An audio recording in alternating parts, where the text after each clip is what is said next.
cantidad de cosas en la iglesia. Y entonces colocamos una norma, otra norma, otra norma. No, es que el Señor me dio esta visión. Dios, ¿a cuánto nos pasa eso? ¿Es así o no, pastores? ¿Cierto? Y los líderes de alabanza también dicen, esta es una norma.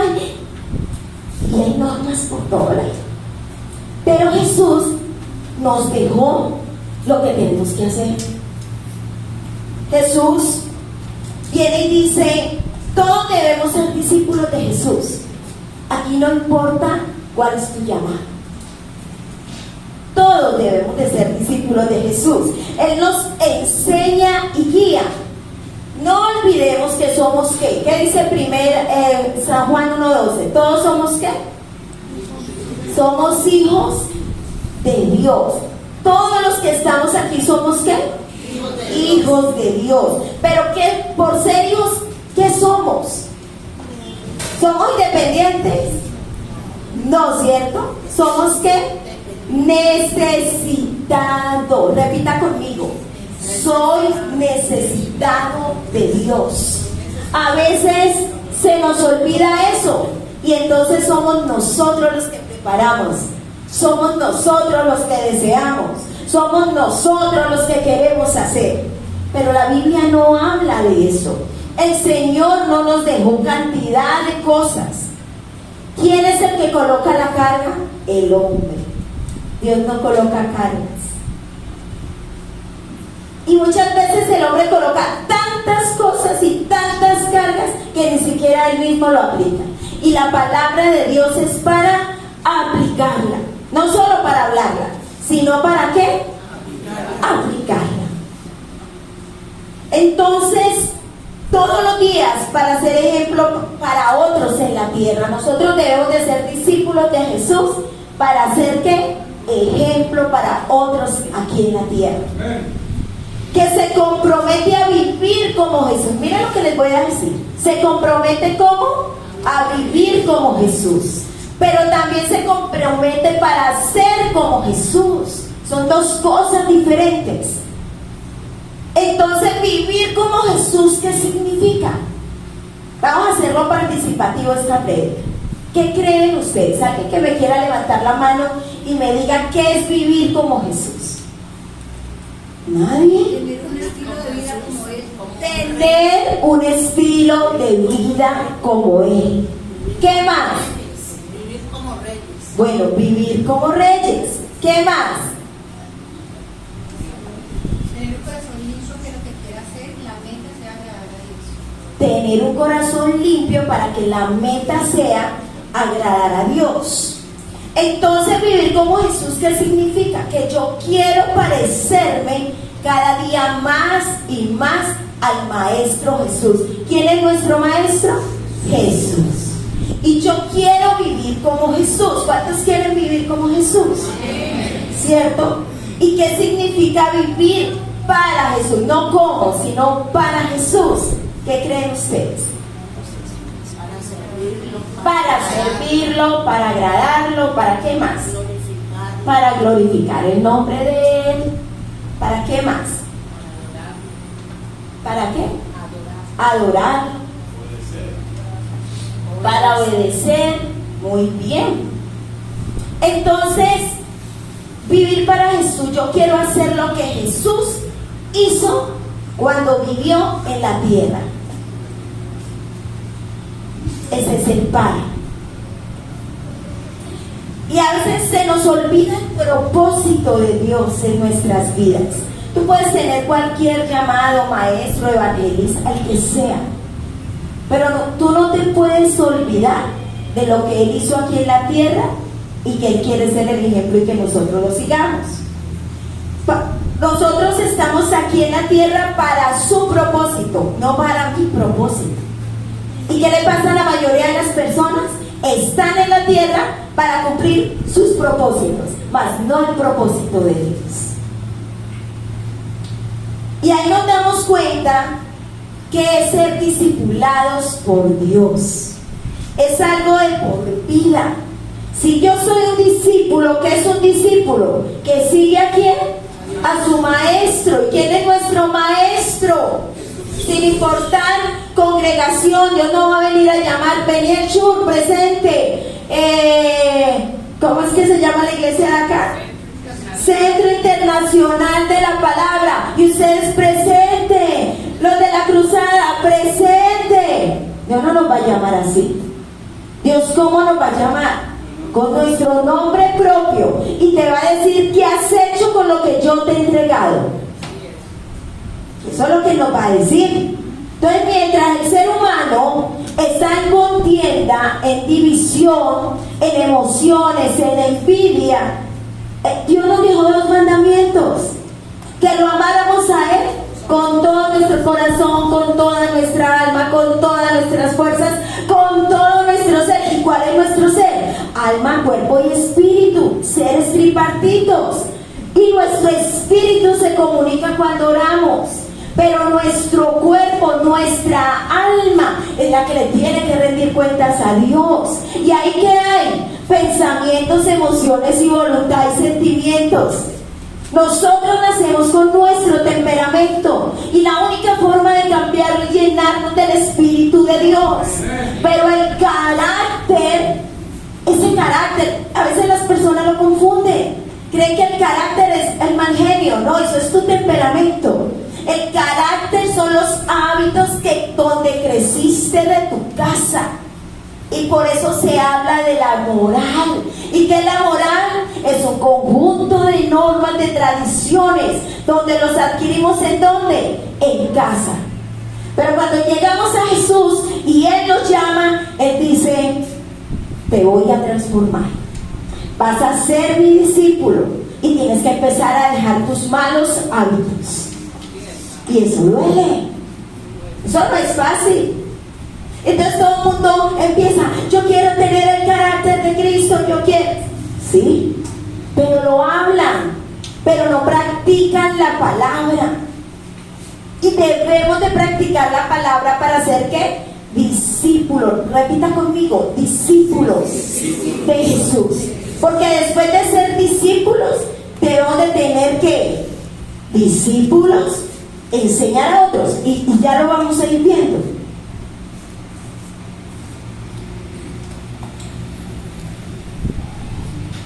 Nosotros por un momento determinado, hemos tenido un crecimiento, todos hemos crecido, hemos pasado por procesos dolorosos, buenos. ¿Es así o no? Ahora les pregunto, ¿ustedes creen que ya terminó? No hemos terminado.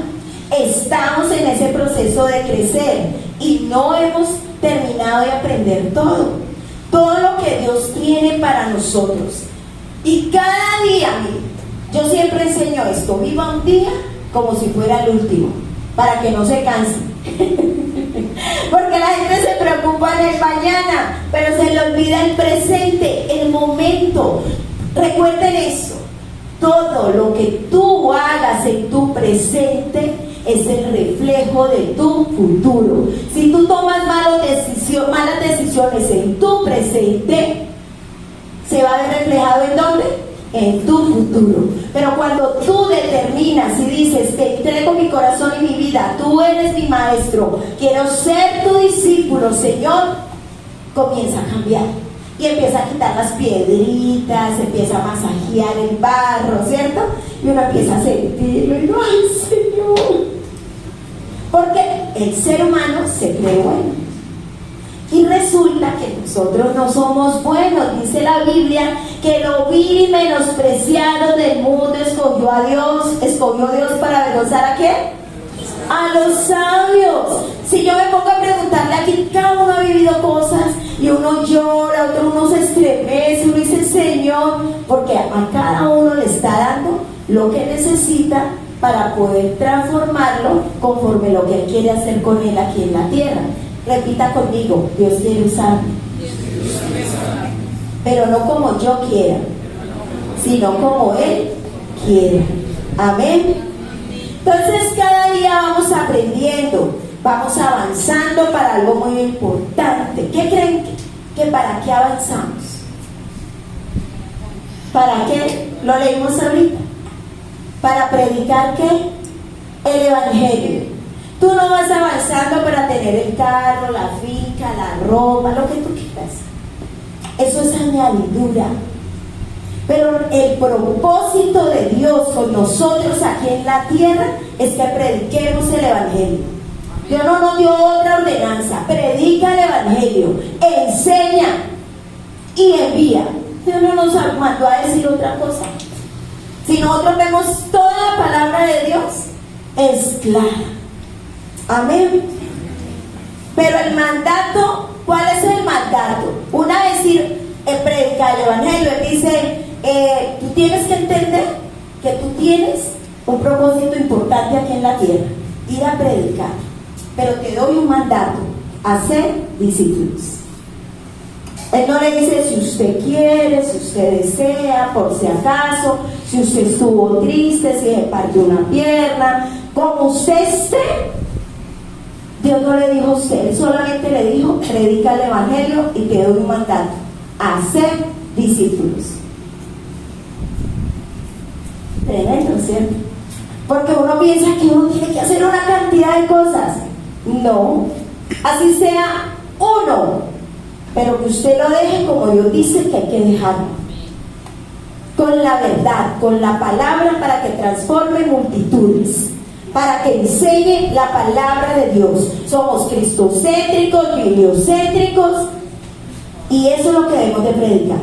Amén. Entonces miremos varias características que debemos de tener como discípulos. Un discípulo pasa por una transformación. ¿Cuántos hemos sido transformados?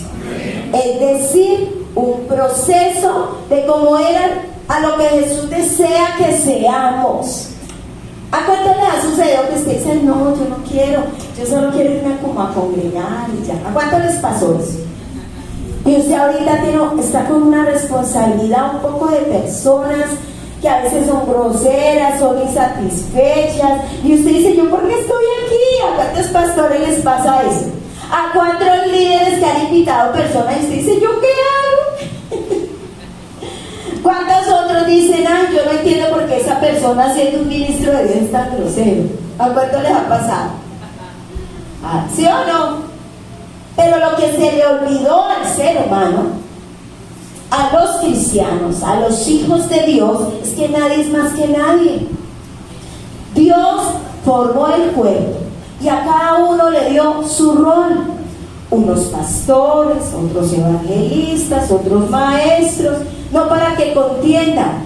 Todo tiene un mismo fin, un mismo propósito de conquistar las naciones de la tierra. ¿Y que acabamos de leer? Bautizándolos en el nombre de ¿qué? Del Padre, del Hijo y del Espíritu Santo. Dios no nos mandó a pelear, ¿o sí? Dios aquí nos mandó a predicar el Evangelio y nos dio un mandato a ser discípulos. Dios no nos dijo otra cosa, ¿o sí? Entonces, ¿qué ha pasado? Han llegado multitud de cosas, de visiones, de yo no sé qué, pero se han olvidado de lo elemental, de lo básico, de lo sencillo, que es ir y hacer discípulos. Amén. Entonces, cuando pasamos por procesos y procesos, no podemos ver lo que Jesús ve en nosotros. Cuando tú estás en un momento de dolor, ¿tú ves el propósito que Dios tiene contigo? No. Uno está en el dolor, uno está en la queja, Señor, yo ayuné, ¿por qué? ¿Cierto? Pero cuando uno ya ha pasado por eso, llega un tiempo, uno ya dice, uno comienza, ¿por qué esto? Y después, ¿para qué eso? Y después uno dice, Señor, lo que tú quieras. ¿Porque qué? ¿Qué ha hecho el Señor? Lo ha metido en el molino porque usted ha hecho tanto y tanto. Entonces yo quiero decirte en esta noche que tú comiences a mirar qué es lo que tú quieres con Jesús. Tú eres un discípulo de Jesús. ¿Estás permitiendo que Dios haga transformaciones en tu vida? ¿O estás con el capricho y diciendo no quiero y es que no? Pues más Dios te va a machacar. ¿Usted ha escuchado a su pastor de pronto decirle, vea, ¿a cuánto le ha pasado que no le gustan los yucos? ¿A cuánto les gustan los uyucos? ¿A todos les gustan los uyucos? ¿No? Y cuando le sirven un plato de uyucos, ¿usted qué hace? Cuando es en la casa, ¡ay no! Y en la casa lo consienten y le permiten. Entonces nunca aprendió a comer uyucos. Pero si usted se lo lleva a Dios de esta tierra, no tiene nada más que comer, sino unos uyucos, ¿usted qué va a hacer? Comérselos para saciar ¿qué? El hambre, ¿cierto?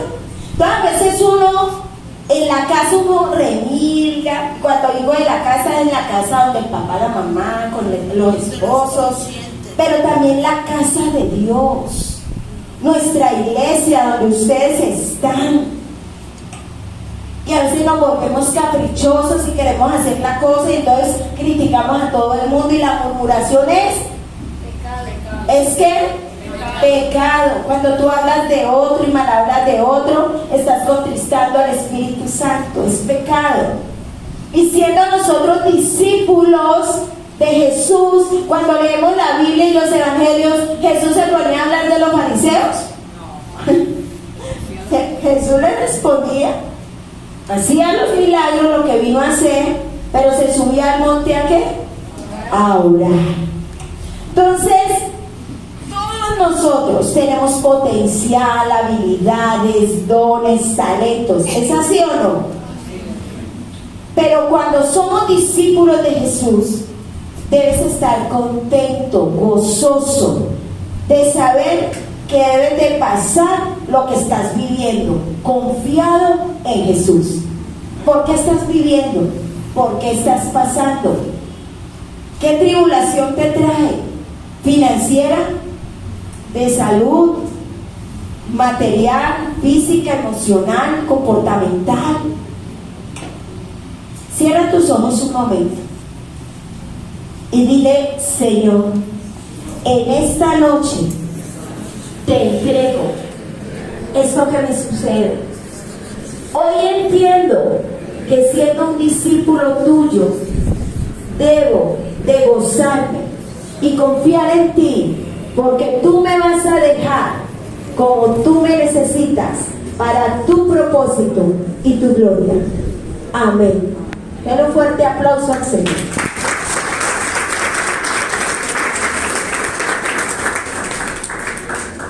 Otra característica: un discípulo avanza la misión que Jesús inició.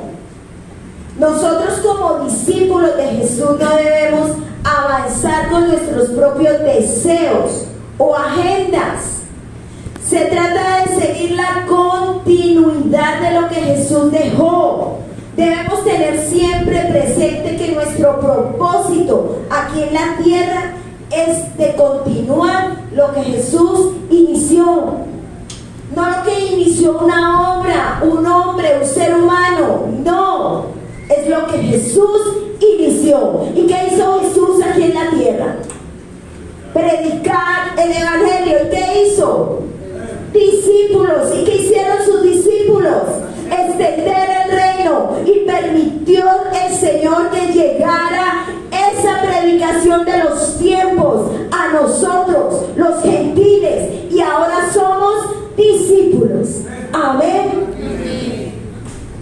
En Colosenses 1, versículos 28 y 29 dice: por lo tanto, hablamos a otros de Cristo, advertimos a todos y enseñamos a todos con toda la sabiduría que Dios nos ha dado. Queremos presentarlos a Dios perfectos en su relación con Cristo. Es por eso que trabajo y lucho con tanto empeño, apoyado en el gran poder de Cristo que actúa dentro de mí. Y ahí viene la tercera característica: un discípulo se esfuerza por la madurez espiritual. ¿Por qué se esfuerza? Por la madurez espiritual. Si no estás madurando, no eres un discípulo. Porque para ser parte de ser un discípulo debe haber crecimiento y madurez espiritual. No puedes quedarte donde antes ves que llevas un año, no ha pasado nada, no hay una transformación, no hay un cambio, no estás siendo un discípulo. Y uno de los parámetros es que debe haber un ¿qué? Crecimiento, así sea poco a poco, paso a paso. Pero debe verse eso en tu vida. ¿Estás teniendo un crecimiento? ¿O sigues con lo mismo y no pasa nada?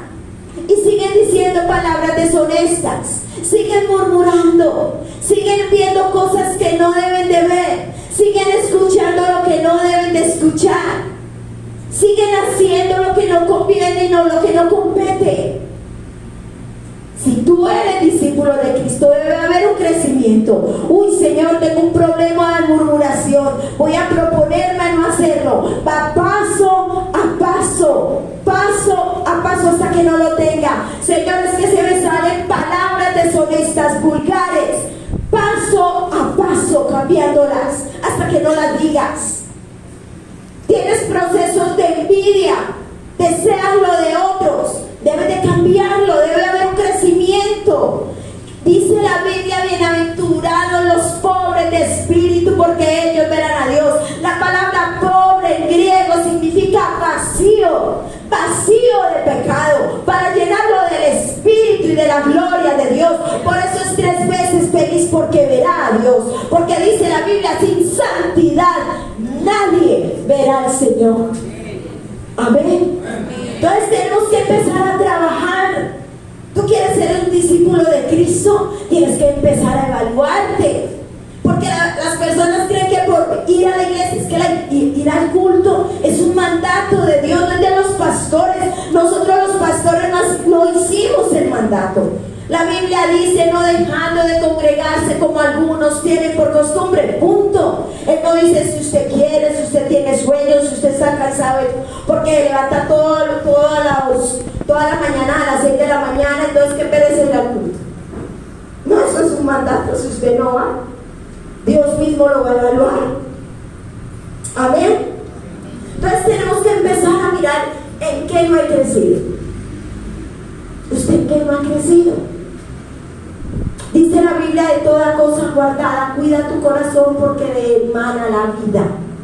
Y acuérdese que el corazón va ligado con el alma, es decir, con mis emociones. ¿Cómo están tus emociones? ¿Qué estás pensando? Recuerden que todo lo que entra en el pensamiento baja al corazón, y por eso lo hago. Todo lo que yo veo pasa por mi mente, baja mi corazón y lo hago. ¿Cómo está compuesta la memoria? Consciente, subconsciente, inconsciente. Para los psicólogos dicen supraconsciente, pero para nosotros los cristianos teólogos es el inconsciente completo. Por eso cuando las personas ven lo que no deben de ver, conscientemente abren una puerta espiritual, conscientemente lo ven, el subconsciente después cuando está solito o solita se lo recuerda. ¿Y qué va? Abre el cajón del inconsciente, lo toma, y por eso es que van y pecan. Entonces, ¿qué es lo que hay que guardar? El corazón. ¿Qué hay que guardar? Los pensamientos. Por eso dice la Biblia, renovar vuestros pensamientos. Y la única forma es leyendo la palabra de Dios. Es una arma de guerra. Amén. Pero es tener a Dios mismo en nuestras manos. Amén. Gloria a Dios.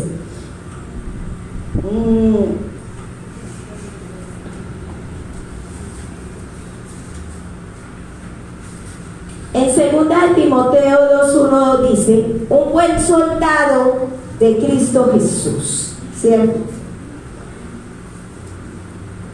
Mi querido hijo, dice Pablo cuando le escribe a Timoteo, ¿no?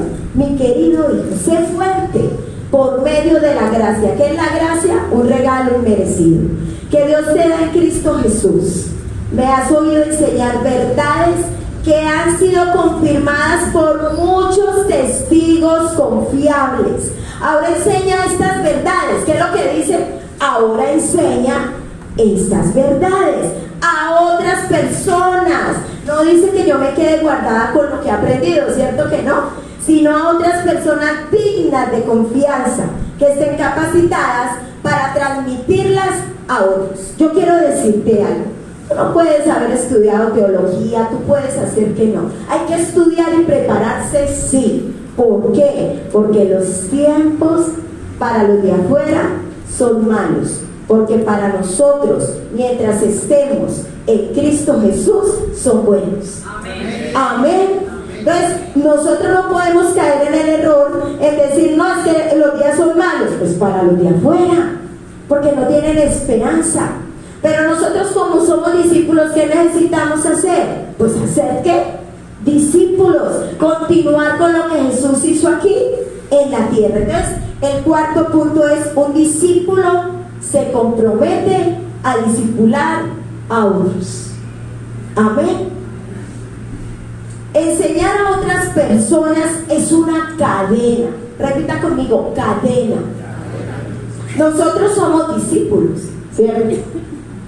De Cristo, de esa cadena que ha enseñado sobre Jesús, cumpliendo lo que Él ha querido. Somos una de las muchas generaciones de discípulos. ¿Usted se había pensado eso? Que somos una cadena de muchas generaciones de discípulos, que comenzó con la misión que Jesús inició. Y nosotros tenemos esta responsabilidad. No es si yo quiero, ay, no es que yo pienso que no es si no, yo no quiero, no, es un mandato de continuar esa cadena, de no ser el último eslabón de la cadena, sino que nosotros estamos preparando a otros para que continúen la gran comisión. ¿Cuándo lo estamos haciendo? Amén. Capacitando a otros para que alcancen madurez espiritual, pero también para que ellos discipulen a otros. Amén. Entonces, un discípulo tiene que comprometerse a discipular a otros, no solo a cuidar su propio crecimiento, sino al estar al tanto de mi responsabilidad de discipular a otros. Mira, algo que yo aprendí. Yo conozco el Evangelio desde los 15 años. Tengo 53 años. Soy viuda. Y he entendido que sobre todas las cosas que uno pase, no puede correr la mirada de Jesús. Usted tiene que saber a quién escucha. ¿Cuántos son de esta iglesia? Levánteme la mano. Yo quiero decirle a todos ustedes tienen que aprender al hombre, a la mujer de Dios que está en este lugar, porque su pastor es discípulo de Cristo, así como ustedes. Pero en ellos está la responsabilidad de enseñarlos para que ustedes crezcan y den fruto, que no sean como la higuera seca y marchita, sino que den fruto, más fruto y mucho fruto. ¿Y de eso de qué se trata? De que lo que usted aprende aquí se lo enseña a otro. Ay, es que yo no sé cómo, sí. ¿Cómo? Las personas sí saben ir a hablar de otro. ¿Cómo les es tan fácil ir a chismosear? A murmurar, es fácil, ¿cierto? Pero uno le dice, vaya, me dejes. Ay, yo no pude. Ay, la pastora tan atrevida diciéndonos chismosos. No, yo no les estoy diciendo chismosos, pero les estoy colocando un ejemplo, que es fácil pecar. ¿Es fácil pecar o no? Respóndame, ¿sí o no? Todo lo que se ve allá se ve de colores y sabores, pero si usted se mete en el espíritu, usted empieza a ver algo sombrío, negro y demoníaco, que destruye la imagen y semejanza del ser humano. ¿Qué quiero decirles? Y los que no son de la iglesia, que también vienen con sus pastores, escuchen al hombre y a la mujer de Dios que ha colocado. Pero también cuando usted lea la palabra, escuche lo que Dios le está hablando a usted. No se haga de qué, de la oreja que sorda, ¿cierto? Como que Dios, no, eso es para otros. No, ¿usted quiere bendición, sí o no? Sí. Ay, tan poquito. ¿Quiere bendición, sí o no? Sí. ¿Sabe cuál es nuestra salvación y llevar a multitudes al cielo con nosotros. Porque somos peregrinos en esta tierra. Nosotros no somos de esta tierra. ¿Sabe cuál ha sido el problema de la iglesia? Que piensan como los de la tierra y no piensan como los del reino de los cielos. Y nosotros tenemos que pensar como el reino de los cielos, porque somos ministros llamados a predicar y a ser discípulos para que las personas que están atadas por el diablo, con ligaduras de impiedad, que dicen que no saben qué hacer, que no pueden con tal cosa, el único que lo hace es Jesús a través del Espíritu Santo. Amén. Y como conclusión, seamos discípulos y hagamos discípulos. Y recordemos que ser discípulos es alguien que se compromete a vivir como Jesús y para Jesús. ¿Y qué es entonces ese discipulado? ¿Qué es el discipulado? Es el proceso de por vida. No es un momento, ¿de qué? De por vida, de aprender y a vivir como Jesús y para Jesús. Amén. Entonces te dejo una pregunta esta noche. Yo te dije algunas características, yo no te hablé de todo. Pero ¿qué otra característica crees que es indispensable de un discípulo de Jesús? Dios nos entregó herramientas para tener poder y derribar las fortalezas demoníacas. La oración, el ayuno, la palabra de Dios. Amar a mi prójimo como a sí mismo. Y amar a Dios sobre todas las cosas. Tú y yo somos embajadores de Cristo en esta tierra. Compórtate como uno. Compórtate como un discípulo. Y si tú ves que llevas 1 año y 2 años con lo mismo, es porque no eres un discípulo. Y tienes que ser un discípulo. ¿Un discípulo qué tiene? ¿Qué dije? Crecimiento. ¿Y qué más? Y transformación todos los días. Entonces le doy mi secreto. Viva un día como si fuera el último. No se preocupe de lo del mañana, preocúpese de lo del día. Y vívalo como si fuera el último. Entonces usted dice, tengo que hacer esto, tengo que hacer lo otro. Pero uno piensa en lo terrenal, ¿cierto? Pero yo no le estoy hablando de lo terrenal. Viva un día como si fuera lo último en lo espiritual. Porque cuando tú doblas tus rodillas en oración, estás ganando en el terreno espiritual lo que vas a ver en lo físico. Cuando tú lees la palabra de Dios y entra en tu vientre y se vuelve amargo, como dice la Biblia, su final es que da vida. Porque por gracia somos salvos. Que Dios le bendiga.